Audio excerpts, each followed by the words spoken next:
Hey y'all. In lieu of our normal podcast, we've decided to dedicate this episode to the victims of racial violence in America.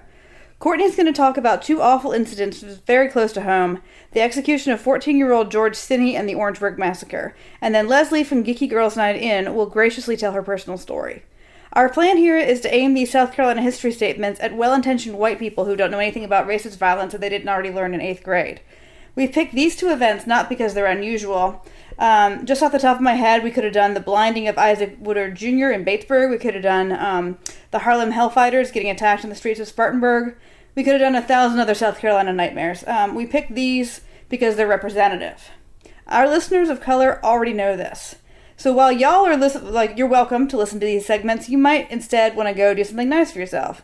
Go paint your toenails. Watch that Twilight Jizz in My Pants YouTube video again. Be kind to yourself. It is a terrible time.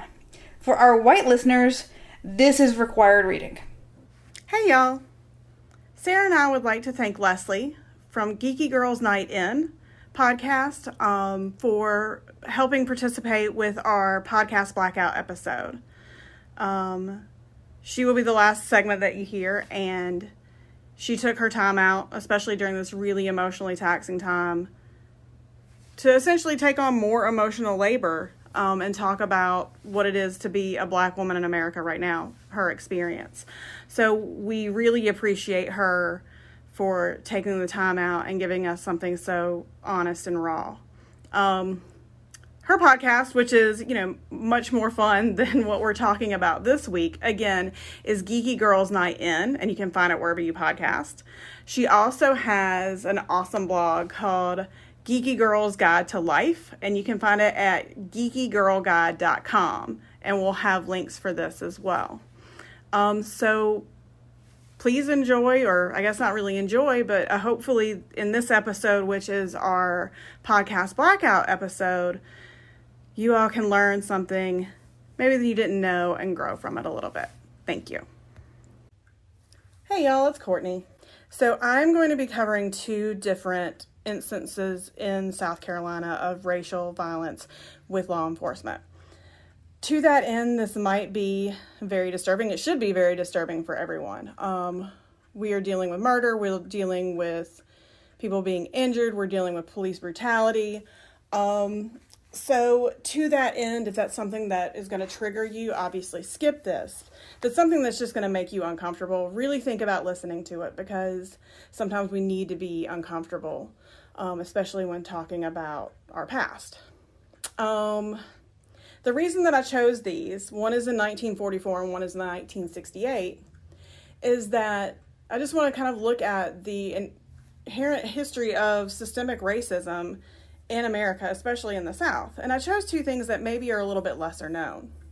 I kind of can't believe I'm quoting Will Smith, but, he just said recently, this isn't new, we're just recording it now. So I wanted to kind of look at two things that, show that things really haven't changed all that much.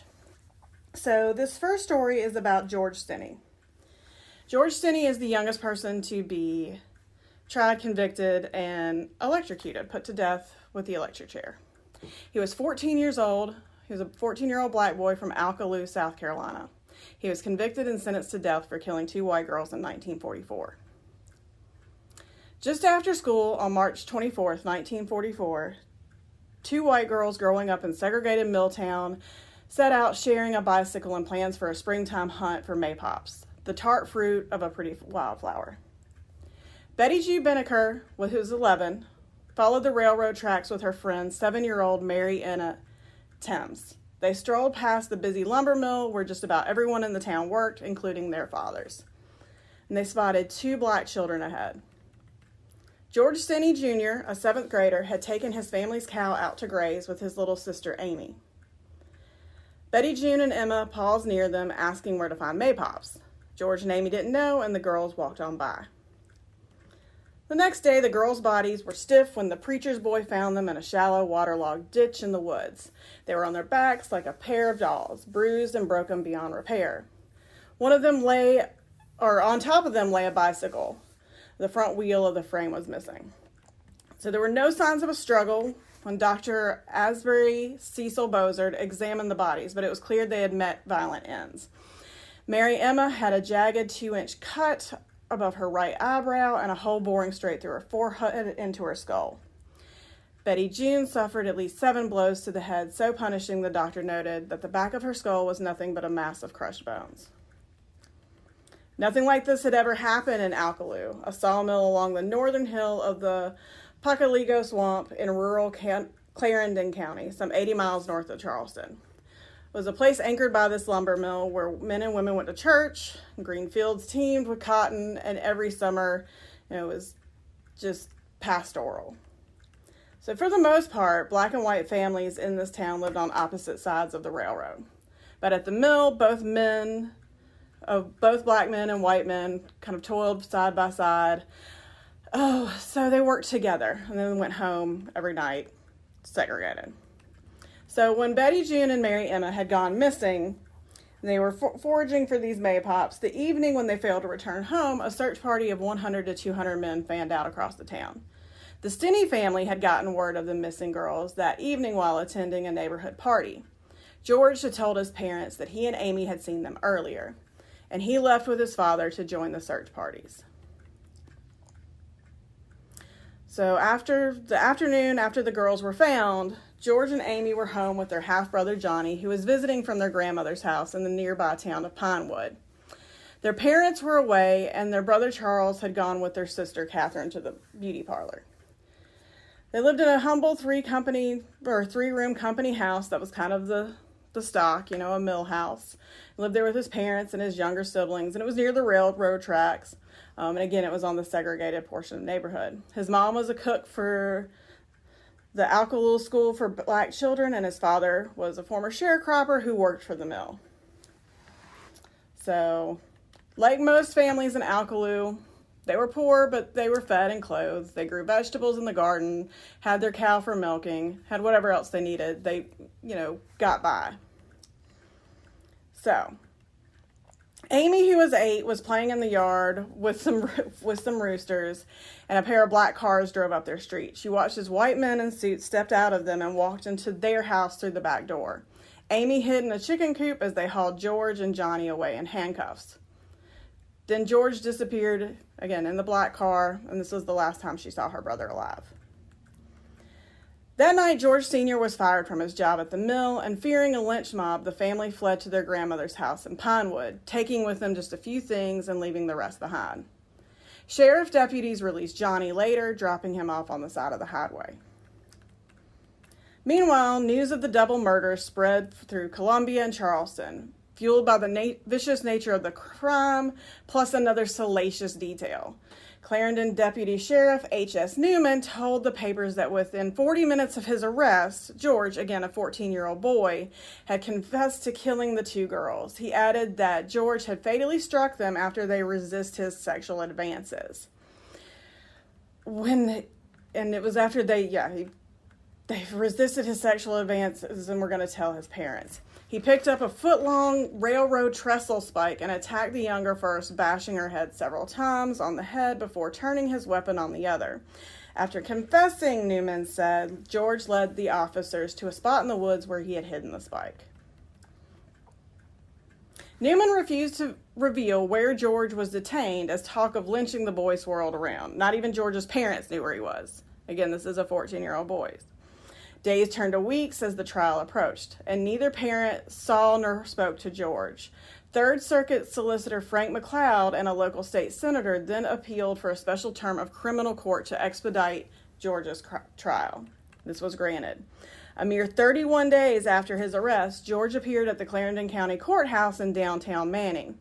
He was dressed in jeans and a faded blue shirt. A reporter for the state newspaper, which again is a white newspaper in Columbia, noted that George looked calm and apparently very little concerned. The 14-year-old had not seen or spoken to his parents for weeks, and they were too terrified of a white mob to show up at the trial. Instead, strangers surrounded him. 1,500 people swelled into the courtroom. Too many to fit. They flowed out of every door.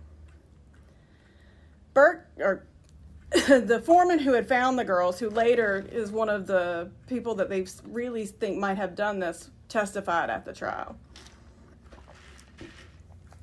A jury of white men deliberated just 10 minutes before returning a verdict. Guilty with no recommendation for mercy. Judge P.H. Stoll of Kingstree handed down his sentence immediately, death by electrocution. So protests did mount as the date of George's execution neared. In Charleston, organizers for both the white and black ministerial unions petitioned Governor Olin Johnson to grant George clemency on the basis of his age and commute his sentence to life imprisonment. Hundreds of letters and telegrams inundated the governor's office from all over the state and across the country, most of them begging for mercy on George's behalf. People appealed to Johnson's sense of fairness and Christian justice. They noticed similarities to another high-profile case the same year involving a white Parris Island teenager, and Parris Island is also in South Carolina, Ernest Feltwell Jr., who pleaded guilty in federal court to the murder of an 8-year-old girl. Feltwell, the 16-year-old son of a Marine Corps warrant officer, attempted to rape the girl, covering her mouth with his hand until her body went limp. After his arrest, no expense was spared in his defense, including the appointment of 3 attorneys. They consulted a nationally known criminologist, employed a lie detector test, and committed Feltwell to a state hospital in Columbia to determine his sanity. He was sentenced to 20 years in prison. Others warned that executing George would only embolden black activists at a time of already heightened racial tension. His execution will give the black people of South Carolina a martyr and another battle cry in which to arouse their followers, cautioned W.R. Pettigrew, minister of the Citadel Square Baptist Church in Charleston. Johnson wouldn't budge. He was locked in a bitter battle against segregationist Senator Ellis and Cotton Ed Smith in the Democratic primary race for U.S. Senate and could not afford to look weak on the issues of race. Besides, he had concluded that the brutality of George's alleged offense outweighed any consideration to his clemency, and thinking about his age. To those who demanded clemency, Johnson responded with a letter describing in grisly detail one version of the crime. I've talked with the officer who made the arrest in the case. It may be interesting for you to know that Stinney killed the smaller girl to rape the larger one.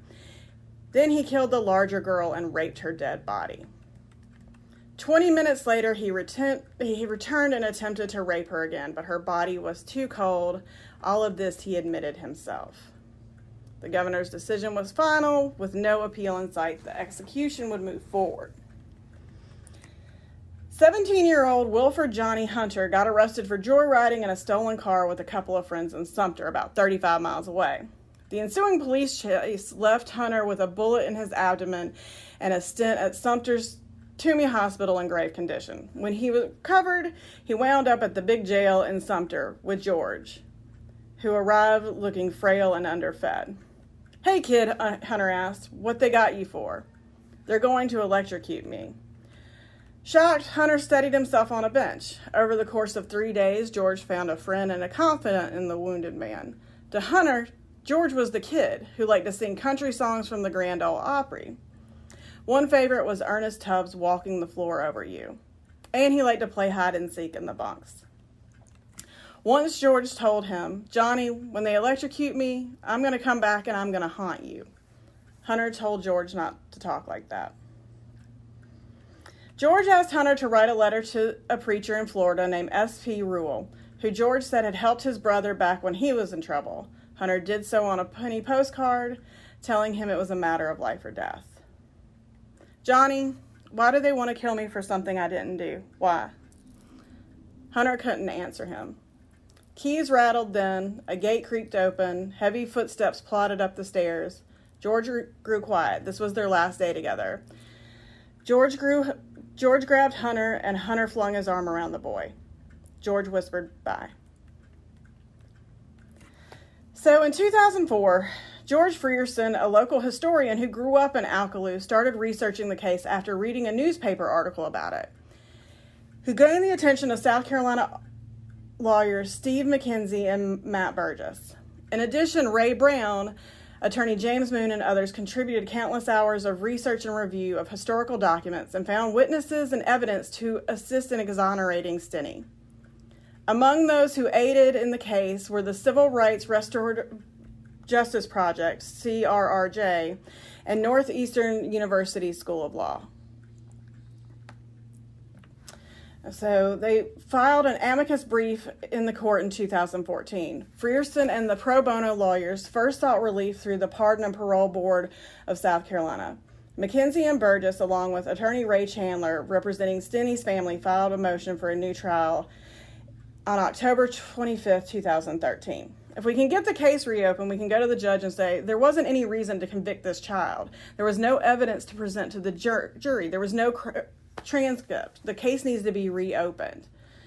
This is an injustice that needs to be righted. I was pretty optimistic that if we can get witnesses we need to come forward, we'd be successful in court. We hopefully have a witness that's going to say, that's non-family, non-relatives witnesses, who's going to be able to say, or going to be able to tie all this in and say they were basically an alibi witness. They were with Mr. Stinney and this did not occur. And this is what Steve McKenzie said. George Frierson stated in interviews, there has been a person that has been named as being a culprit who is now deceased, and it was said by family that there was a deathbed confession. Frierson said that the rumored culprit came from a well-known prominent white family. A member or members of that family had served in the initial coroner's inquest, jury had said, recommended that Stinney be prosecuted. In the amicus brief, the CRRJ said there is compelling evidence that George Stinney was innocent of the crimes for which he was executed in 1944. The prosecutor relied almost exclusively on one piece of evidence to obtain a conviction in this capital case: the unrecorded, unsigned confession of a 14-year-old boy who was deprived of counsel and parental guidance, and whose defense lawyer shockingly failed to call any witnesses to preserve his right of appeal. New evidence in the court hearing in January 2014 included testimony by Stinney's siblings that he was with them the time of the murders. In addition, an affidavit was introduced from Reverend Francis Batson, who found the girls, pulled them from the water, and his statement that said that there was not much blood in or around the ditch, suggesting they had been killed elsewhere. Wilford Johnny Hunter, again, who was in prison, testified that the teenager told him that he had been made to confess and always maintain his innocence. The solicitor for the state of South Carolina, who argued against the state exoneration, was Ernest A. Finney III, the son of Ernest A. Finney Jr., who was appointed as South Carolina's first African-American Supreme Court justice since Reconstruction. Rather than approving a new trial, the Circuit Court Judge Carmen Mullen vacated Stinney's conviction. She ruled that he had not received a fair trial and he was not effectively defended, and his Sixth Amendment right had been violated. The ruling was a rare use of the legal remedy of coram nobis. Judge Mullen ruled that his confession was likely coerced and thus inadmissible. She also found that the execution of a 14-year-old consisted cruel and unusual punishment, and that his attorney failed to call exculpating witnesses or to preserve his right of appeal. So, 74 years after this 14-year-old boy was legally lynched, he was found innocent. And really, there's nothing else to say. It's just another sad chapter in kind of the systemic racism that Black people face in this country. So just kind of keep George Stinney in your mind and in your thoughts moving forward. You know, we hear a lot about, obviously, the horrors that happened to Emmett Till. And, you know, others get kind of forgotten, and I feel that George Stinney is one that got forgotten. The next event I'm going to talk about is the Orangeburg Massacre. Just with our previous segment, this is going to be dealing with police brutality, extreme violence, murder. This is something that's going to trigger you. Please go ahead and skip this segment. Again, it's going to be uncomfortable, but I think that's how we move forward. And I also think it's important to recognize this event because it's often overlooked in American and civil rights history. The Orangeburg Massacre occurred on the night of February 8th, 1968. When a civil rights protest at South Carolina State University, or SC State, turned deadly after highway patrolmen opened fire on about 200 unarmed Black student protesters. 3 young men were shot and killed, and 28 people were wounded. Again, this became known as the Orangeburg Massacre and is one of the most violent episodes in civil rights movement, yet it remains one of the least recognized. Orangeburg, South Carolina is about 45 minutes or miles from the state capital of Columbia, and it's home to 2 HBCUs, historically black colleges and universities, which again are predominantly black students. Claflin in South Carolina State, so SC State. And it put the town in a unique position to be home and a center for black learning.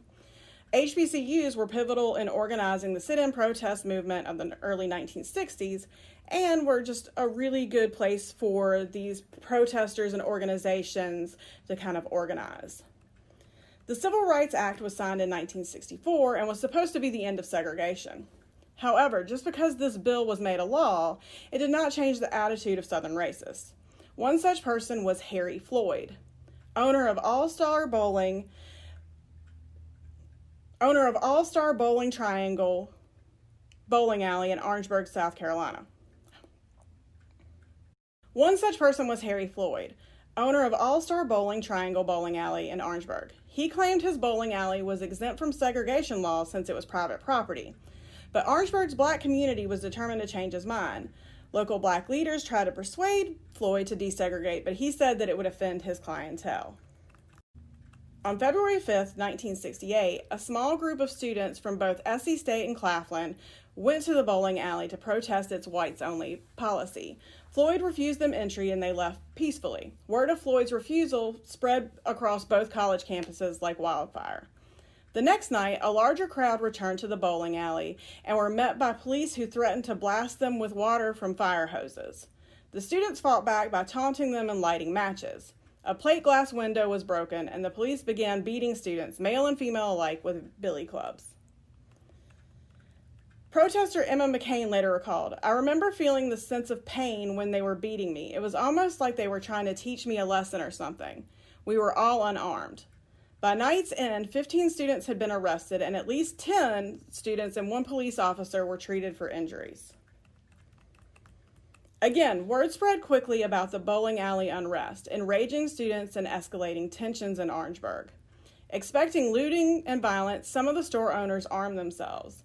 Governor Robert McNair, supposedly one of the more moderate governors of the Deep South, insisted Black Power leaders were inciting the student unrest and called in the National Guard tanks and all to intimidate the students and to quelch the anticipated violence. The student protesters were joined by Cleveland Sellers, a native South Carolinian and civil rights activist. After graduating from Howard University in 1967, Sellers had returned to South Carolina with the goal of teaching students about Black history. His activism, however, put him on the government's radar and earned him a reputation as a Black militant. Sellers was born in Denmark, South Carolina. Denmark was a town of mostly Black residents, so much so that as a child, Sellers was often blind to the privilege of whites. He said, "As far as I was concerned, white people didn't constitute a threat or a deterrent to anything I wanted to be or accomplish." He began attending the Voorhees School when he was 3 and served as its mascot. And growing up, he had a great relationship with his parents, especially his mother. He admired her care for the community and said that he grew up under her wing. He attended Voorhees from the 9th through 12th grades, graduating in 1962. During his boyhood, the death of Emmett Till, when Sellers was only 10 years old, shook him deeply. He said, "I couldn't see a difference between the two of us." Between the death of Till and a week-long summer retreat with church leaders who discussed racial inequalities in America, Sellers was mobilized about civil rights. Also propelled by the Greensboro sit-ins, Sellers quickly became dedicated to student-led protesting. In 1960, in response to the Greensboro sit-ins, he organized his own protest in Denmark at a Denmark, South Carolina lunch counter. He was 15 at the time, and he had already become active in the civil rights movement. In 1962, he enrolled at Howard University. After his 1960 protest, his father had forbidden him, saying that he was going to jeopardize his future by being an activist.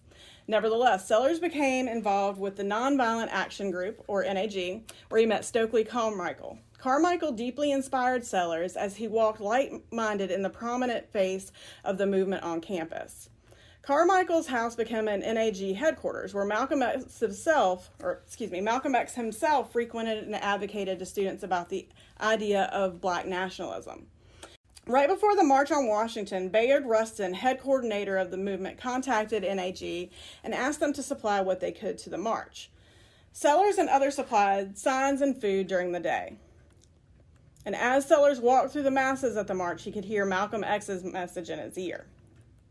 During 1964, Sellers became involved with the Student Nonviolent Coordinating Committee, SNCC. So Student Nonviolent Coordinating Committee is known as SNCC.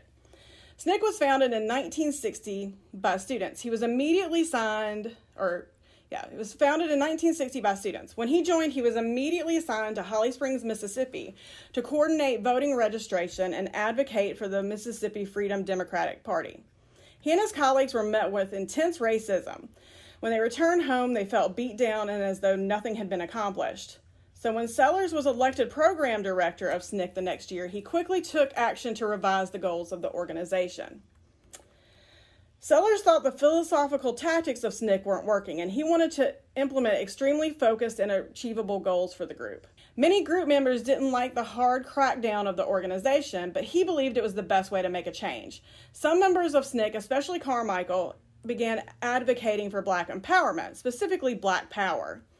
Sellers preached and continues to preach that the idea of black power was never meant to undermine white people, but simply was a concept meant to empower and celebrate the black community.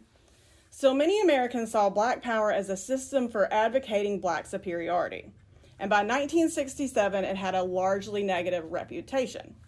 Although SNCC ended up having many critics and eventually disintegrating, the concept of black power sent a wake-up call to America and allowed some members of the black community to emotionally express feelings of injustice to the community. Sellers graduated again from Howard in 1967, and after graduation, he returned to South Carolina. So back to the Orangeburg Massacre. By Thursday, February 8th, Sellers and hundreds of students had gathered on SC State's campus to protest racial segregation at the bowling alley and other privately owned establishments. National Guard troops and a heavy law enforcement presence, commanded by Chief Pete Strom, were also there under the orders to keep the protesters on campus and to prevent them from inciting a riot. Many of the police officers were armed with shotguns and buckshot. The students started a large bonfire in front of the campus entrance. They taunted law enforcement and threw rocks and other objects at them. Eventually, Chief Strom ordered the fire to be put out. As firefighters extinguished the fire, a police officer was struck with a heavy wooden banister. Unsure of what was happening and claiming to have heard gunshots, some police raised their guns and opened fire in the darkness upon the protesters for several seconds. Utter chaos and terror ensued as students scrambled to escape.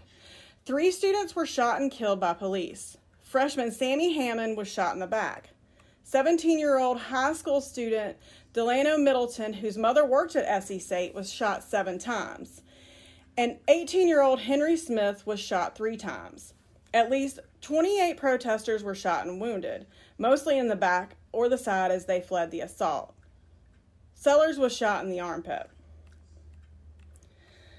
Sellers was taken into custody at the hospital and charged with inciting a riot. Chief Strom claimed that Sellers took advantage of America's fear of black power and fired up students who would never have staged resistance on their own. Governor McNair also blamed this incident on black power agitators. The Orangeburg Massacre happened within days of the Tet Offensive during the Vietnam War, and as a result was largely ignored by the press. In addition, some press coverage was incorrect. For example, the Associated Press initially reported that student protests had been armed, firing first and exchanged gunfire with police officers. This was false. Although some officers later stated that they heard small arms fire and believed they were being shot at before shooting into the crowd. The black community was appalled at the slaughter and subsequent bad press. Many took to the streets in protest and demonstrated in Columbia, again, the state's capital. Civil rights leader Martin Luther King Jr. sent a telegram to President Lyndon B. Johnson stating that the deaths in Orangeburg lie on the conscience of Chief Strom and the government of South Carolina. The head of the NAACP traveled to Orangeburg to challenge the media's portrayal of the confrontation. Out of the at least 70 armed officers on the scene, just 9 were charged with shooting at protesters. The federal government brought them to trial for imposing summary punishment without due process of law, even though the U.S. Attorney General Ramsey Clark later said that the officers had lost their self-control and committed murder. At the trial, the officers testified they acted in self-defense. Despite no solid evidence to support their claims, all men were acquitted. Sellers wasn't so lucky. He was brought to trial in September of 1970, but the state couldn't prove he had incited a riot at SC State on the night of February 8th. The judge, however, allowed the state to charge him with rioting at the bowling alley instead, and he was convicted and sentenced to 1 year of hard labor. He was released after 7 months. During his incarceration, he wrote his autobiography, The River of No Return, the autobiography of a black militant and the life and death of the SNCC, or SNCC. Over 2 decades later, he was officially pardoned. So in the aftermath, after Sellers' conviction, the state of South Carolina effectively closed the book on the Orangeburg Massacre, despite no one being held accountable for the students killed and injured that night. The lack of justice and conflicting accounts of what happened inflamed the racial divide between black and white residents of Orangeburg. Even many historians have largely left the incident out of civil rights articles and educational textbooks. Survivors of the massacre were determined that the deaths of Hammond, Middleton, and Smith would not be in vain. In 1999, many joined with white Orangeburg residents and called for the healing in the community.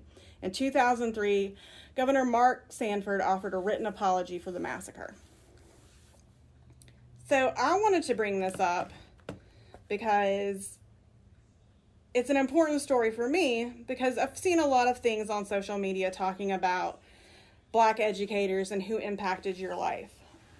For me, one of the people that has made the biggest impact on especially my educational life and my life as a historian and just kind of my overall worldview is Cleveland Sellers. I was lucky enough to have him as a professor at the University of South Carolina, where I took his African American history class. And growing up, again, a white girl in kind of a middle class, upper middle class, just life, I had never really met anyone that had been a part of the civil rights movement. The civil rights movement was something that prior to me having his class was something that was talked about briefly, in our American history class in high school. It wasn't really taught, it was a thing of, we talked about the sit-ins and we talk about Martin Luther King and we talk about Malcolm X, but we don't talk about the civil rights movement as being actual people that you actually know. And I think that's one of the things that really moved me, was him talking about hearing about this incident from him, and him talking about, they arrested him saying that he had overturned a fire truck and was on top of it screaming, "Burn, baby, burn," that he would show you where he was shot. And for someone who I think at the time was probably like 19, again, a 19-year-old white woman from Fort Mill, South Carolina, it was deeply moving and deeply impactful. And it really just kind of changed my worldview. I think that it kind of set me on a road of being like, I probably was one of those people when I was younger that was like, I don't see color. And then to have someone show you color and show you the experience of Black Americans is hugely important. And I think that it's something that everybody should experience. And I think it's something that needs to be talked about. We need to stop talking about the civil rights movement as 3 people. We need to stop. It doesn't need to just be Rosa Parks and Martin Luther King Jr. and Malcolm X. That it was your people in your neighborhood, that it was people all over America, that each HBCU has a civil rights hero. So I wanted to share this story because it's something that means a lot to me, and I think people need to know about it. This was before Kent State, it was before Jackson State, so it's very important and it's often overlooked. And again, it's kind of something I'm very blessed to meet the person who would become my civil rights hero. So I just wanted to share that with everybody, and I don't really have anything that hasn't been said on what's going on now, but just, these stories, we're talking about stories from 1968 and 1944 that essentially mirror what's happening today. So I think it's important for all of us, and especially those of us who are not Black, to really educate ourselves and do the education ourselves. Don't go asking your Black friends to do more emotional labor, because honestly, it's just exhausting to be a Black person in America on a day-to-day basis. They don't need to handle your baggage as well.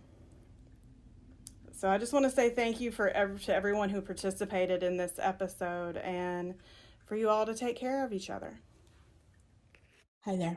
My name is Leslie. I'm the host of Geeky Girls Night In podcast, and I'm also the owner of the Geeky Girls Guide to Life blog. And the lovely people over at Bodice Tipplers thoughtfully gave me a platform to talk about what is going on in our country right now. I am a Black woman. I've been Black my whole life. I am not Rachel Dolezal. And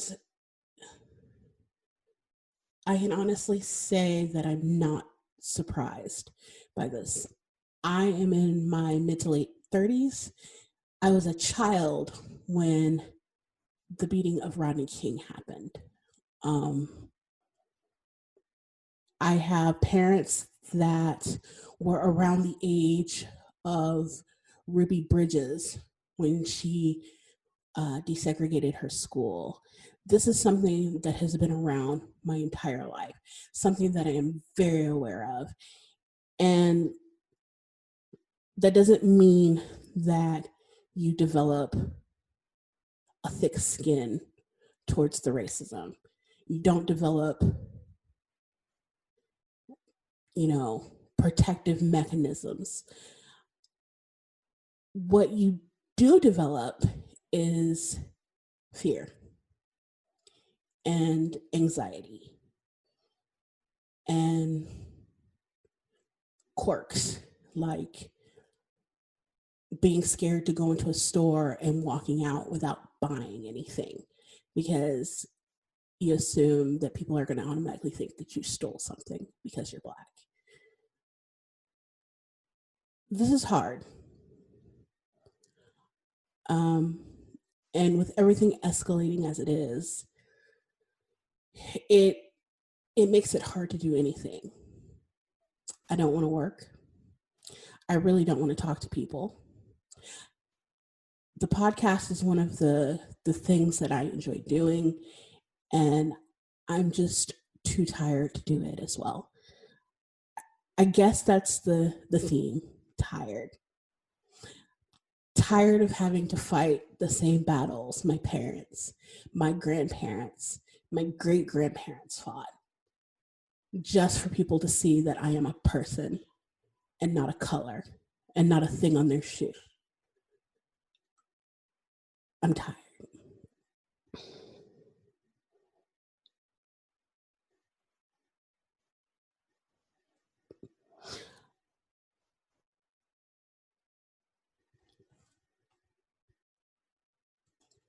I want justice. I want justice for Ahmaud Arbery. I want justice for Breonna Taylor. I want justice for George Floyd. I want justice for Philando Castile. I want justice. I want justice for all of the Black men and women that are being systematically hunted down and killed for no reason other than the color of their skin. I want to feel safe in this world, walking down the street without somebody thinking that I'm a threat.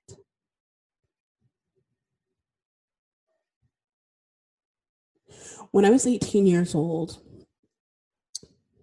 I was in a car and I wasn't driving. I was in the passenger seat, minding my business, as I do. And the driver, who was also 18 years old and a white boy, decided that it would be absolutely fun to race the other group of people that were in another car down US 31. And you're not going to know what US 31 is if you're not from Indianapolis area. But it's a major bypass. This fool is like speeding, not caring, and he gets pulled over by the police. There's him, another white gentleman in the back seat, and me. I was the one that was asked to step out of the car. I was the one that was asked, had I had any drugs or alcohol that night. I was the one that had the flashlight in my face, not the gentleman driving. They let him stay in the car. It was a cold night. They took my ID, not his. And when they ran my ID and saw that I'm straight-laced as hell, we were free to go. No ticket for him, just a warning.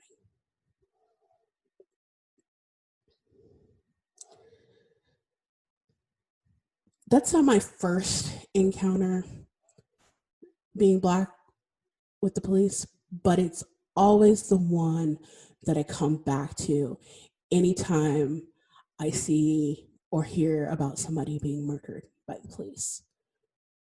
Because that could have been me. I could have been a statistic for no reason but, being Black in somebody else's car.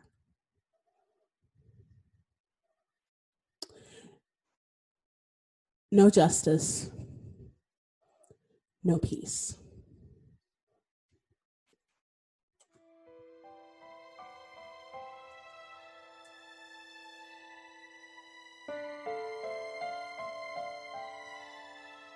Bodice Tipplers is part of the Frolic Network.